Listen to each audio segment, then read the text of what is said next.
Hello everyone, welcome to the session of Science and Technology. Friends, మనం ఇప్పుడు నుంచి upcoming ఎగ్జామినేషన్స్ని ఉద్దేశించి మనకి science and technology current affairs especially దాన్ని కరెంట్ అఫైర్స్ అని చెప్పేదానికంటే కరెంట్ ఇష్యూస్ అని మాట్లాడుకోవడం బెటర్. ఈ మధ్య కాలంలో మనకి ఎక్కువగా science and technology related current issues ఏవైతే న్యూస్లో మనకు కనిపిస్తున్నాయో వాటి గురించి నేను అట్లీస్ట్ వారంలో ఒక 4-5 సెషన్స్ అనేది మీకు మంచి టాపిక్స్ అనేది తీసుకొని మీకు అప్కమింగ్ ఎగ్జామినేషన్స్లో ఉపయోగపడే విధంగా నేను ఈ టాపిక్స్ని మీకు క్లియర్గా ఎక్స్ప్లెయిన్ చేయడం జరుగుతుంది. ఇది ఏదైనా ఎగ్జామ్లో మెయిన్స్ పాయింట్ ఆఫ్ వ్యూలో అదేవిధంగా ప్రిలిమినరీ పాయింట్ ఆఫ్ వ్యూలో ఈ టాపిక్స్ అనేది వెరీ ఇంపార్టెంట్ ఏరియాస్ కిందకి మనం చెప్పుకోవచ్చు. ఈ మధ్యకాలంలో ఈరోజు వచ్చేసి మనం ప్రత్యేకంగా car T cell therapy car T cell therapy అంటున్నాం ప్రత్యేకంగా.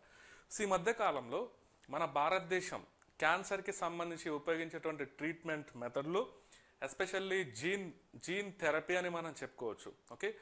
దాంట్లోనే మనకి ఇమ్యూనోథెరపీ అని కూడా మనం చెప్పవచ్చు. ఎందుకంటే దీని పేరులోనే ఉంటుంది కార్ టీ సెల్ థెరపీ అని.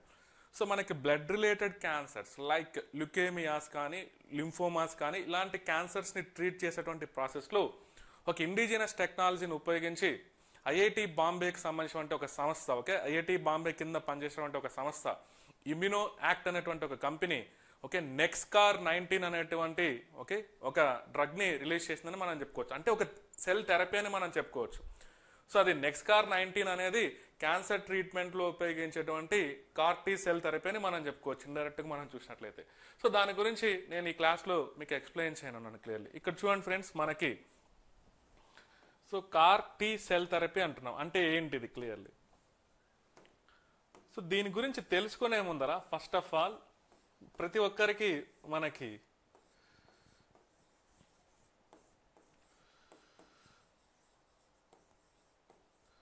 అసలు టీ సెల్స్ ఏంటి, బి సెల్స్ ఏంటి అనేది మనం తెలుసుకోవాలి. మనందరం ఒకసారి బయాలజీలో ఉన్నటువంటి మనకి జనరల్గా మన హ్యూమన్ ఎనాటమీ అండ్ ఫిజియాలజీ మానవుడి శరీర ధర్మశాస్త్రంలో ఇమ్యూన్ సిస్టమ్ అనేది ఒక పార్ట్ క్లియర్లీ. రోగ నిరోధకత వ్యవస్థ అని మనం చెప్పుకోవచ్చు తెలుగులో చూసినట్లయితే. అందులో మన ఇమ్యూన్ సిస్టమ్ ప్రధానంగా పనిచేస్తుందంటే ఇమ్యూన్ సిస్టమ్ పనిచేయడానికి మెయిన్ రోల్ ప్లే చేసేటువంటి కణాలు ఏమన్నా ఉన్నాయంటే అవి బి లింఫోసైట్స్, టీ లింఫోసైట్స్ అని మనం చెప్పుకోవచ్చు. ఒకసారి మనకి జనరల్గా మన బాడీలో చూసేటువంటి బ్లడ్ సెల్స్ గురించి మనం మాట్లాడుకున్నట్లయితే చూడండి ఫ్రెండ్స్, అందులో మనకి ఇలా ఆర్బిసి, అదేవిధంగా డబ్ల్యూబిసి, అదేవిధంగా ప్లేట్లెట్స్ అని మనం చెప్పుకుంటూ ఉంటాం. ప్లేట్లెట్స్ అంటున్నాం క్లియర్గా మనం చూస్తే. ఇక్కడ చూడండి, మనకి ఈ ఆర్బీసీ అనేది మనందరికీ తెలిసే ఉంటుంది. అది అందులో హీమోగ్లోబిన్ ఉంటుంది. అది ఆక్సిజన్ కార్బన్ డైఆక్సైడ్ని క్యారీ చేయడానికి ప్రధానమైనటువంటి ఎర్ర రక్త కణాలు రోల్ ప్లే చేస్తుంటాయి. వాటిని ఎరిథ్రోసైట్స్ అని కూడా మనం చెప్తూ ఉంటాం. ఎనీహౌ డబ్ల్యూబీసీ ల్యూకోసైట్స్ అని కూడా మనం చెప్తూ ఉంటాం. వైట్ బ్లడ్ సెల్స్ క్లియర్గా. ఇందులో మనకి ఇమ్యూన్ సిస్టంలో పనిచేసేటువంటి కణాలు చాలా ఉంటాయి డబ్ల్యూబీసీలో మనం చెప్తే. అందులో పర్టికులర్గా ఇమ్యూన్ సిస్టంలో మెయిన్ సెల్స్ అంటున్నాం అంటే అది బి అండ్ టీ లింఫోసైట్స్ అని మనం చెప్పుకోవచ్చు. యాక్చువల్గా ఈ డబ్ల్యూబీసీని మనం ఇలా కేటగరైజ్ చేస్తుంటాం. గ్రాన్యులోసైట్స్ అని, ఏ గ్రాన్యులోసైట్స్ అని. అందులో న్యూట్రోఫిల్స్ అని, బేసోఫిల్స్ అని, ఇస్నోఫిల్స్ అని ఇలాంటి కణాలు మనం చూస్తూ ఉంటాం. బట్ ఇందులో ఏ గ్రాన్యులోసైట్స్ అంటే మనకి లింఫోసైట్స్, మోనోసైట్స్ అనేది మనం చూస్తాం. బట్ మన డిస్కషన్కి కావాల్సింది ఏంటంటే ఈ లింఫోసైట్స్. ఇందులో బి అండ్ టీ లింఫోసైట్స్ అనేది ఈజీగా మనకి డిఫరెన్షియేషన్ చేయాల్సిన అవసరం ఉంది. జనరల్గా మన శరీరంలోకి ఏదైనా ఒక వ్యాధి కారకం దట్ మీన్స్ యాంటీజెన్ లేదా ప్యాథోజెన్ లాంటివి ఎంటర్ అయినప్పుడు వాటిని రికగ్నైజ్ చేసేటువంటి ప్రాసెస్లో మనకి టీ హెల్పర్ సెల్స్ అనేది యూజ్ అవుతూ ఉంటాయి. చూడండి, ఏదైనా ఒక యాంటీజెన్ మన బాడీలోకి ఎంటర్ అవుతే వాటిని గుర్తించేటువంటి ప్రాసెస్లో టీ హెల్పర్ సెల్స్, వీటిని ఇంకొక విధంగా CD4 కణాలని కూడా మనం చెప్పుకోవచ్చు క్లియర్గా మనం చూస్తే.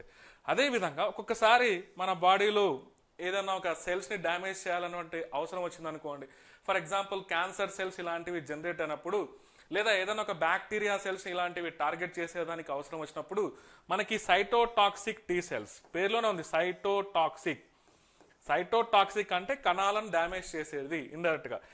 ఈ టీ సైటోటాక్సిక్ సెల్స్ వీటినే CD8 CD8 కణాలని కూడా మనం చెప్తూ ఉంటాం బేసికల్గా. సో ఇక్కడ ఏమవుతుందంటే క్లియర్గా చూడండి, జనరల్గా ఇవి రికగ్నైజ్ చేసే T హెల్పర్ సెల్స్ అనేది రికగ్నైజ్ చేసేటువంటి ప్రాపర్టీ ఉంటుంది, యాంటీజెన్స్ని రికగ్నైజ్ చేసేటువంటి ప్రాపర్టీ ఉంటుంది క్లియర్గా మనకు చూస్తే. సో వ్యాధికారకాలను గుర్తించిన తర్వాత దాన్ని తీసుకెళ్లి మనకి ఆ సమాచారాన్ని బి లింఫోసైట్స్కి చేరుస్తుంది.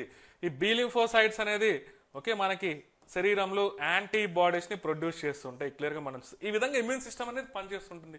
సో మనకి ఏదైనా వ్యాక్సిన్ ఇచ్చినా లేదా ఏదైనా ఒక సూక్ష్మజీవి మన బాడీలోకి ఎంటర్ అయినా, అంటే వ్యాధికారకం మన బాడీలోకి ఎంటర్ అయినా కూడా మన బాడీలో యాంటీబాడీస్ అనేది ప్రొడ్యూస్ అవుతున్నాయి అంటే because of B and T lymphocytes అని మనం చెప్పుకోవచ్చు.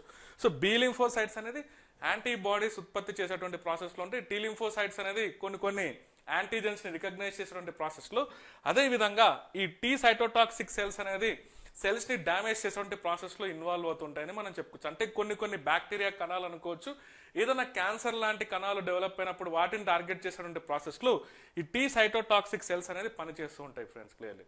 ఓకే, ఇప్పుడు ఏమవుతుందంటే మన డిస్కషన్ ఏంటంటే ఇక్కడ చూడండి, క్యాన్సర్ ట్రీట్మెంట్ లో ఈ CAR-T సెల్ థెరపీ అనేది ఈ మధ్య వచ్చింది అంటున్నాం. ఓకే, దీన్ని ఎవరు డెవలప్ చేశారంటే ఇమ్యూనో యాక్ట్ అనేటువంటి ఒక సంస్థ.